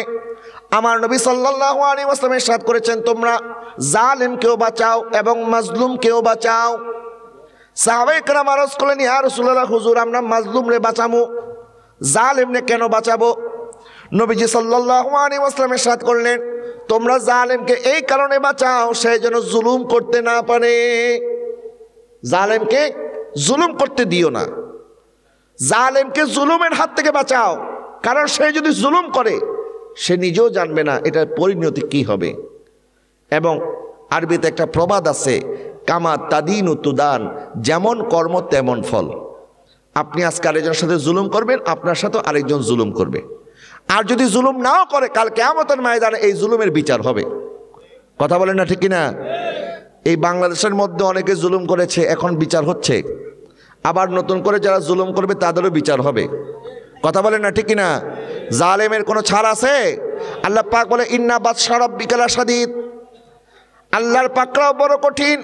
আল্লাহ সুবহানাহু ওয়া তাআলা বলে, আমি আল্লাহ যখন পাকড়াও করব, আল্লাহ ছাড় দেয় কিন্তু আল্লাহ ছেড়ে দেয় না। তাহলে আপনি যা করবেন আপনাকে ভোগ করতে হবে, এবং বান্দার হক বান্দা মাফ না করা পর্যন্ত আল্লাহ মাফ করবে না। নবীজি সাল্লাল্লাহু আলাইহি ওয়াসাল্লাম ইরশাদ করছেন, আল গীবাতু আশাদ্দু মিনাজ জিনা, ব্যভিচারের চাইতে মারাত্মক গুনাহ হচ্ছে গীবত করা। কি করা? গীবত কি জিনিস জানেন? আমরা অনেক সময় বলি সে তো এই কাজটা করছে, আমি বললে অসুবিধা কি? না, নবীজি ইরশাদ করেছেন, মান আইয়ারা আখাহু বিযামবিন লাম ইয়ামুত হাত্তা ইয়াফআলুহু, জামিয়া তিরমিজির হাদিস। কোন একজন ব্যক্তিকে আপনি যদি কোনো গুনার কারণে লজ্জা দেন, আমার নবী ইরশাদ করেছেন ওই গুনাহটা সে না করে মৃত্যুবরণ করতে পারবে না। আপনি যাকে যে গুনার জন্য লজ্জা দিবেন, কারণ কি? কারণ আপনি যাকে লজ্জা দিচ্ছেন সে হয়তো আল্লাহর দরবারে তওবা করে আল্লাহ পাক তাকে ক্ষমা করে দিয়েছে, কিন্তু আপনি তাকে দেখলেই খালি এই তুই তো এটা করছিলি, তুই তো হুমুক, তুই তো সুমুক। এই যে মানুষকে দেখলে মানুষকে ছোট করে কথা বলেন, লজ্জা দিয়ে কথা বলেন, আমার নবী ইরশাদ করেছেন তুমি যাকে লজ্জা দিয়ে কথা বলেছো, তুমি যেই কথা তাকে বলেছো এই কাজ তুমি না করে মরতে পারবা না। জোরে বলেন না নাউজুবিল্লাহ। এই জন্য কাউকে কখনো ছোট করে কথা বলা যাবে না। আর গীবত বলা হয় একজন মুসলমানের দোষ বা এমন একটা কথা যেটা আপনি তার উপস্থিতিতে বলাটা পছন্দ করবেন না। আপনি তার উপস্থিতিতে যখন একটা কথা বলবেন, এই কথাটা তিনি লজ্জা পাবেন, কষ্ট পাবেন, এই জন্য আপনি তার সামনে বলতে পারবেন না। এই তার সামনে বলতে না পারা কথাটা তার পিছনে যখন আপনি বলবেন, এটাকে বলা হয় গীবত। বলেন এটাকে কি বলা হয়? একদিন আম্মা জান আয়েশা সিদ্দিকা রাদিয়াল্লাহু তাআলার কাছে এক মহিলা আসলেন নবীজিকে তালাশ করার জন্য। নবীজি ঘরে ছিলেন না, ওই মহিলা সাহাবী চলে গেলেন। তো নবীজি যখন তাশরিফ এনেছেন, আম্মা জান আয়েশা সিদ্দিকা রাদিয়াল্লাহু তাআলা বলেন, হুজুর আজকে একটা মহিলা এসেছিল, একটু হাত দিয়ে ইশারা করলেন। নবীজি বললেন, তুমি তার গীবত কেন করেছো? আম্মাজান বলেন, ইয়া রাসূলুল্লাহ আমি গীবত কোথায় করলাম? আমি তো কোনো গীবত করি নাই, আমি শুধু বলেছি একজন মহিলা এসেছিল। আমার নবী বললেন, তুমি যে হাতের ইশারা দিয়ে দেখাইছো এটাই একটা গীবত। কেন? ওনার হাতের ইশারা দেওয়ার উদ্দেশ্য ছিল ওই মহিলাটা একটু বেটে মহিলা। কি মহিলা? বেটে। বেটে বুঝেন তো? খাটো আর কি, খাটো, আপনাদের দেশে বলে খাটো, আমরা বলি বেটে। বাট্টি, বাট্টি। এখন আম্মাজান বুঝাইল এই মহিলা একটু বাট্টি। নবীজি সাল্লাল্লাহু আলাইহি ওয়াসাল্লাম বুঝাই দিলেন যেই কথাটা তুমি তার সামনে বলতে পারবে না, তার সামনে ইশারা করতে পারবে না, তার সামনে ইশারা করলে সে কষ্ট পাবে, এই কথা অথবা এই কাজ অথবা এই ইশারাটা তার অনুপস্থিতিতে করা, এটাই হচ্ছে গীবত। আর গীবতের গুনাহ এটা এমন মারাত্মক গুনাহ, সাহাবায়ে কেরাম আরজ করেন, ইয়া রাসূলুল্লাহ গীবতের গুনাহ ব্যভিচারের চাইতে কিরকম খারাপ, কারণটা কি? নবীজি ইরশাদ করলেন, কারণ জেনার গুনাহ আল্লাহ পাক হয়তো ক্ষমা করে দেবে তওবা করার কারণে, কিন্তু যেই ব্যক্তি বান্দার হক নষ্ট করলো তার গীবত করার মাধ্যমে, ওই বান্দা যতক্ষণ তোমাকে ক্ষমা করবে না আমার আল্লাহ তোমাকে ক্ষমা করবে না। জোরে বলেন না নাউজুবিল্লাহ। কোরআন শরীফের মধ্যে এসেছে কোন মুসলমানের গীবত করা মানে হচ্ছে আপন মৃত ভাইয়ের, মরা ভাইয়ের গোশত ভক্ষণ করা। জোরে বলেন না নাউজুবিল্লাহ। আল্লাহ পাক প্রশ্ন করতেছে, তুমি কি তোমার ভাইয়ের, মরা ভাইয়ের গোশত খাওয়াটা পছন্দ করো? কেউ তো তার মরা ভাইয়ের গোশত খাওয়া পছন্দ করে না। তাহলে মরা ভাইয়ের গোশত খাওয়াটা যেরকম অপছন্দনীয়, ঘৃণিত, আরেকজন মুসলমান সম্পর্কে গীবত করাটা এরকম ঘৃণিত। কথা বলে না, ঠিক কিনা? অনেক নামাজিও দেখবেন নামাজও পড়ে আবার গীবতও করে। এমনকি বেশিরভাগ গীবত হয় ইমাম সাহেবের, কারণ এলাকার কোনো মানুষের কোনো গুনাহ নাই, সব গুনাহ শুধু ইমাম সাহেবের। যার পিছনে নামাজ পড়েন, মানুষ মারা গেলে যিনি সবার আগে আপনার ঘরে আসবেন, যিনি আপনার জানাজার নামাজের ইমাম হবেন, আপনার সন্তান হলে যে আপনার সন্তানের কানে কানে আজান দিবে, এই লোকটাই সব দোষের ভাগীদার, আর আপনি আর আমি নিষ্পাপ। ইমাম সাহেব বাটি একটা নিয়ে কার ঘরে গেছে, কে কি খাওয়াইছে, আর হুজুরের কোনো কাম নাই, খালি মেশের বাড়িতে খায়। এই যে বিভিন্ন কথা ইমাম সাহেবদের পিছে পিছে বলে, আবার এগুলি নিয়ে অনেকে ঠাট্টা মজা করে, আর মনে করে যেগুলি তো আমরা মজা করে করেছি, মজা করে বলেছি। আরে মজা মরার পর মজা আল্লাহ ছুটাইব। এগুলি বান্দার হক আপনি নষ্ট করেছেন। কথা বলার মাধ্যমে মানুষ মানুষকে যেরকম কষ্ট দিতে পারে, আমার মনে হয় অস্ত্র দিয়ে, ছুরি দিয়ে, তালোয়ার দিয়েও মানুষকে আঘাত করলে মানুষ এত কষ্ট পায় না, কথার মাধ্যমে যে কষ্ট মানুষকে দেওয়া হয়। এই জন্য জবানের জখম এটা বড় মারাত্মক জিনিস। জবান হেফাজত করার ব্যাপারে আল্লাহ পাক বারবার আদেশ করেছেন, নবীজি বারবার সতর্ক করেছেন, তোমরা প্রয়োজনে চুপ হয়ে যাও, চুপ করে থাকো, কারণ যে চুপ করলো সে নাজাত পেল। আর কথা বলতে গেলেই বেশি কথা হয়ে যাবে, মিথ্যা কথা হয়ে যাবে, হয় গীবত হয়ে যাবে, না হলে চুগলি হয়ে যাবে। নবীজি সাল্লাল্লাহু আলাইহি ওয়াসাল্লাম বারবার মানুষের হক থেকে আমাদেরকে সতর্ক করেছেন। এবং যারা বান্দার হক নষ্ট করবে, মানুষের সম্পদ বক্ষণ করবে, কিয়ামতের ময়দানে তাদের কি অবস্থা হবে, নবীজি ইরশাদ করেছেন। সাহাবায়ে কেরামকে জিজ্ঞাসা করতেছেন, তোমরা বলো তো সবচেয়ে গরিব ব্যক্তি কে? সাহাবায়ে কেরাম বলেন, ইয়া রাসূলুল্লাহ, যার কাছে টাকা পয়সা নাই সে হচ্ছে সবচেয়ে গরিব। আমার নবী সাল্লাল্লাহু আলাইহি ওয়াসাল্লাম বলতেছেন, না না, তোমরা যাদেরকে সবচেয়ে গরিব মনে করতেছো তারা সবচেয়ে গরিব নয়। সাহাবায়ে কেরাম বলেন, ইয়া রাসূলুল্লাহ, তাহলে কারা সবচেয়ে গরিব আপনি একটু বলে দেন। নবীজি ইরশাদ করলেন, কিয়ামতের ময়দান আল্লাহ পাক একদল মানুষকে কবর থেকে তুলবেন, তারা কিয়ামতের ময়দানে হাজির হবে, তাদের সাথে থাকবেন নেকের পাহাড়। নেক আমলের কোনো অভাব নাই, কিন্তু সে হয়তো কারো সম্পদ বক্ষণ করেছে, কারো হক মেরেছে, বান্দার হক নষ্ট করেছে। আল্লাহ সুবহানাহু ওয়া তাআলা তখন এই জালেমকে বিচার করার জন্য ডাকবেন। আর যে ব্যক্তি তার এই জুলুমের শিকার হয়েছে, আল্লাহ পাক ওই মজলুমকেও দাওয়াত দিবেন, মজলুমকেও ডাকা হবে। আল্লাহ পাক মজলুমকে বলবেন, মজলুম, এই লোকটা তোমার সম্পদ মেরে দিয়েছিল। বলে, জি আল্লাহ, এখন তুমি কি চাও? ওই ব্যক্তি বলবে, আল্লাহ, আমি এটার বিচার চাই। কি চাই? বিচার চাই। এখন জালেম বলবে, আল্লাহ, আমার যত সম্পদ আছে আমি সব দিয়ে দিব। তার তো কোনো সম্পদই নাই, কারণ কবর থেকে ওঠার সময় ওই দুনিয়াতে আপনাকে আমাকে বিদায় দেওয়ার সময় 2 গজ কাফনের কাপড় যেটা দেবে, কবর থেকে ওঠার সময় এটাও খুলে রাখবে। সেদিন উলঙ্গ হয়ে উঠতে হবে। দেওয়ার মতো কিছু আছে? চাইলে দিতে পারবেন আপনি যে আল্লাহ আমাকে আবার দুনিয়াতে পাঠাও, আমার সহায় সম্বল যা আছে, যেগুলো আমি মেরেছি আমি সব তার নামে লিখে দেবো, এটার আর কোনো সুযোগ আছে? আল্লাহ সুবহানাহু ওয়া তাআলা বলবেন, এখন মাজলুম তুমি বলো তুমি কি চাও? মাজলুম বলবে, আল্লাহ সুবহানাহু ওয়া তাআলা, ও আল্লাহ, সে আমার প্রতি জুলুম করেছে, নির্যাতন করেছে, আমার সম্পদ মেরে দিয়েছে, আমার সম্পদ বক্ষণ করেছে, এখন আমি এটার বিচার চাই। আল্লাহ পাক বলবেন, তুমি কি বিচার চাও বলো? তখন এই ব্যক্তি বলবে, আল্লাহ, আমার যেই নেক আমল আছে এই নেক আমলগুলি কম, আর তার নেক আমল বেশি। আল্লাহ পাক তুমি তার নেক আমলগুলি আমারে দিয়ে দাও। তখন ওই মাজলুমের কথা অনুযায়ী ওই নেককার ব্যক্তি, জালেম ব্যক্তি, তার কাছে নেক আমল ছিল, কিন্তু জুলুম করার কারণে ওই নেককার ব্যক্তির সওয়াবগুলি আল্লাহ পাক মাজলুমকে দিয়ে দিবে। আল্লাহ পাক জিজ্ঞাসা করবে, এখন কি তুমি খুশি হইছো নি? তখন ওই ব্যক্তি বলবে, না আল্লাহ, এখন আমার শোধ হয় নাই। বলে, কেমনে শোধ হইবে বলো? বলে, আল্লাহ, আমার যতগুলি গুনাহ আছে আমি চাই এই গুনাহগুলি এই জালেমকে দেওয়া হোক। জোরে বলে না নাউজুবিল্লাহ। তখন ওই জালেমের নেক আমলগুলি চলে যাবে মাজলুমের খাতায়, আর মাজলুমের গুনাহগুলি চলে যাবে জালেমের খাতায়। আমার নবী ইরশাদ করেন, ওই ব্যক্তি হচ্ছে সবচাইতে গরিব। বান্দার হক যদি আপনি মারেন, এটার বিচার কিয়ামতের ময়দানে হবে। কথা বলেন না, ঠিক কিনা? এই জন্য বান্দার হক বান্দা থেকে ক্ষমা চেয়ে নেবেন। যা আপনারা করেছেন আমাদের যদি কোনো অধিকার থেকে থাকে, কারোর সাথে কোনো লেনদেন, কারোর সাথে কোনো মনমালিন্য, কাউকে যদি কোনো দিন গালি দিয়ে থাকেন, কষ্ট দিয়ে থাকেন, এটা আল্লাহর রাস্তায় তাদের কাছ থেকে ক্ষমা চেয়ে দিবেন।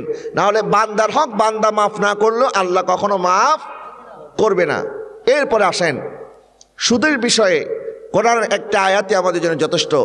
আহাল্লাল্লাহুল বাইআ ওয়া হাররামার রিবা, আল্লাহ পাক বলেছেন আমি তোমাদের জন্য ব্যবসাকে হালাল করেছি আর সুদকে হারাম করেছি।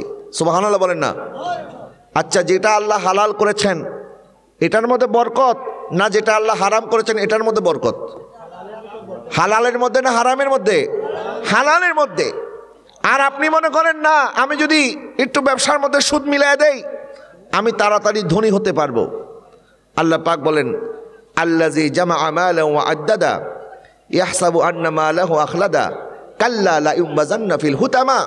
আল্লাহ পাক বলেন যারা টাকা জমায় আর টাকা গণে আর মনে করে এই টাকা তাকে রক্ষা করবে, কখনোই না। আল্লাহ পাক তাকে হুতামার মধ্যে নিক্ষেপ করবে। জোরে বলেন না নাউজুবিল্লাহ।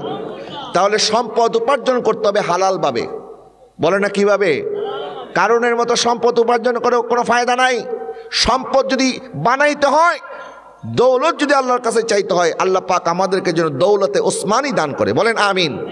নবীর কোনো সাহাবে কেরাম সুদের লেনদেন করে নাই, কিন্তু আল্লাহ পাক তাদেরকেও ধন সম্পদের মালিক বানিয়েছেন। এমনকি এখনো মদিনা শরীফের একটা ব্যাংকের মধ্যে ওসমান জিন্নুরাইন রাদিয়াল্লাহু তাআলা আনহুর নামে একটা ব্যাংক অ্যাকাউন্ট আছে। সুবহানাল্লাহ বলেন না? উনি একটা খেজুর বাগান দিয়ে দিয়েছিলেন মসজিদ নববীর জন্য ওয়াকফ করে। এটার আয় যত হয় এটার আয়টা চলে যায় মসজিদ নববীর ফান্ডে।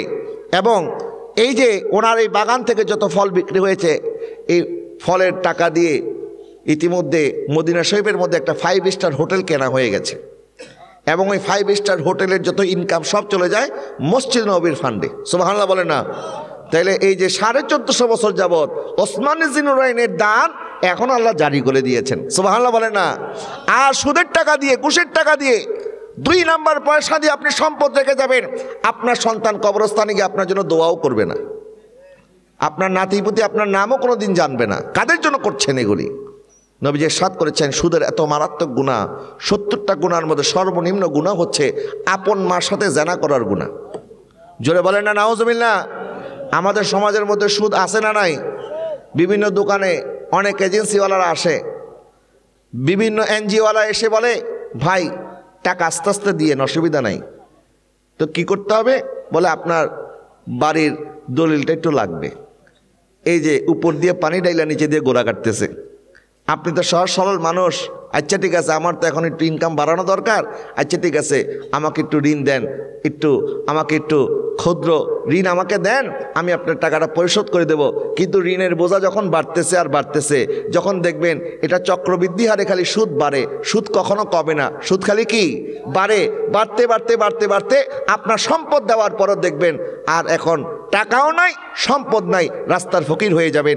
এই জন্য বান্দা যেন ক্ষতির শিকার না হয়, এক পক্ষ লাভবান হবে আরেক পক্ষ ক্ষতিগ্রস্ত হবে, এটা যেন না হয়, এই জন্য আল্লাহ পাক সুদকে হারাম করেছেন। সুবহানাল্লাহ বলেন। তাহলে সুদ হারামের পিছনে একটা কারণ আছে না নাই? যেন আমরা ক্ষতির শিকার না হই। আর ব্যবসা করার জন্য প্রয়োজন একজন আরেকজনকে কর্জে হাসানা দিবেন। কর্জে হাসানার মাধ্যমে দান করলে 10 গুণ সওয়াব, আর কর্জে হাসানা দিলে 18 গুণ সওয়াব। জোরে বলেন না সুবহানাল্লাহ।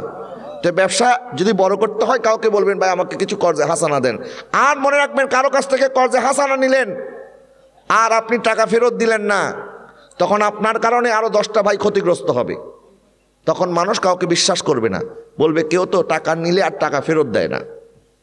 এই জন্য আজকাল মানুষ টাকা হাওলাত দিতে চায় না, বলে এমনি বন্ধুত্ব আছে, ভালো আছে, টাকা দিলেই বন্ধুত্ব নষ্ট। কেউ কাউকে বিশ্বাস করতে পারতেছে না। কেন আজকে আমাদের এই সমাজে এই অবস্থা কেন? কারণ আমানতদারিতা নাই। আর নবী ইরশাদ করছেন যার আমানত নাই তার ঈমানও নাই। ইমানদার হওয়ার জন্য আমানতদারিতা দরকার আছে না নাই? আল্লাহ পাক আমাদের সবাইকে যেন বুঝার তৌফিক দান করে। সবাই বলেন আমিন। আজকের এই মাহফিলের জন্য নুনা হোসনাবাদ যুব পরিষদের সকল ভাইয়েরা যারা আজকের এই সুন্দর মাহফিল আয়োজন করেছেন, আমি দোয়া করি আল্লাহ পাক তাদের এই খেদমতকে যেন কবুল করে। সবাই বলেন আমিন। ইনশাআল্লাহ হুজুর তাশরিফ আনবেন, আমরা সংক্ষিপ্ত একটু মোনাজাত করব, এরপর হুজুর বয়ান করবেন। আমি অনুরোধ করব মাহফিলের শেষ পর্যন্ত আপনারা বসবেন। আল্লাহুম্মা আমিন। রব্বানা যালামনা আনফুসানা ওয়া ইল্লাম তাগফির লানা ওয়া তারহামনা লানাকুনান্না মিনাল খাসিরিন রব্বানা আতিনা ফিদ দুনিয়া হাসানাতাও ওয়া ফিল আখিরাতি হাসানাতাও ওয়া কিনা আযাবান্নার আল্লাহুম্মা রাব্বিরহামহুমা কামা রাব্বায়ানি সগীরা।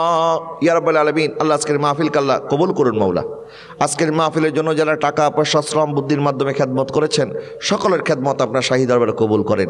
আল্লাহ এলাকার কবরস্থানের মধ্যে আল্লাহ যত কবরবাসী শাহিত প্রত্যেকের কবরকে জান্নাতের বাগান বানিয়ে দেন। আল্লাহ আমাদের যাদের মা বাবা দাদা দাদি নানা নানি আত্মীয় স্বজন পাড়া প্রতিবেশী আল্লাহ অন্ধকার কবরে চলে গেছে, তাদের কাফনের কাপড়কে আপনি জান্নাতের লেবাস বানায় দেন, তাদের কবর উপরে জাহান্নামের আযাবকে আপনি হারাম করে দেন। আল্লাহ যাদের মা বাবা দুনিয়াতে আছে, আমাদের সন্তানদেরকে মা বাবার খেদমত করার তৌফিক দান করেন। আল্লাহ আমাদের সন্তানদেরকে নেক সন্তান হিসেবে কবুল আর মঞ্জুর করেন। ইয়া রাব্বাল আলামিন, আল্লাহ যারা যারা অসুস্থ আছে তাদেরকে সুস্থতা দান করেন। আল্লাহ আজকের মাহফিলের জন্য যারা টাকা দিয়ে পয়সা দিয়ে শ্রম দিয়ে বুদ্ধি দিয়ে বিভিন্নভাবে খেদমত করেছেন, সকলের খেদমতকে আপনার শাহী দরবারে কবুল করেন। ইয়া রাব্বাল আলামিন, আল্লাহ আমার ভাইয়েরা অক্লান্ত পরিশ্রম করেছেন, আল্লাহ যে সমস্ত নওজোয়ান ভাইরা এলাকার তরুণ ভাইরা যারা দিন মাযহাব মিল্লাত ইসলামের খেদমত করছেন, আল্লাহ তাদেরকে আরও ইখলাসের সাথে মহাব্বতের সাথে আপনার নবীর এই দিনের জন্য আরও বেশি করে খেদমত করার তৌফিক দান করেন। আমার মা বোনদেরকে পর্দার মধ্যে থাকার তৌফিক দান করেন। আমাদের প্রত্যেকের রিজিকের মধ্যে হায়াতের মধ্যে ব্যবসা বাণিজ্যের মধ্যে উন্নতি দান করেন। রব্বিক ফির ওয়ারহাম আনতা খায়রুর রাহিমিন হাসবুনাল্লাহু ওয়া নি'মাল ওয়াকিল নি'মাল মাওলা ওয়া নি'মান নাসির ওয়া সাল্লাল্লাহু তাআলা আলা খায়রি খালকিহি ওয়া নূরি আরশিহি সাইয়্যিদিনা মুহাম্মাদি ওয়া আলা আলিহি ওয়া আসহাবিহি আজমাইন।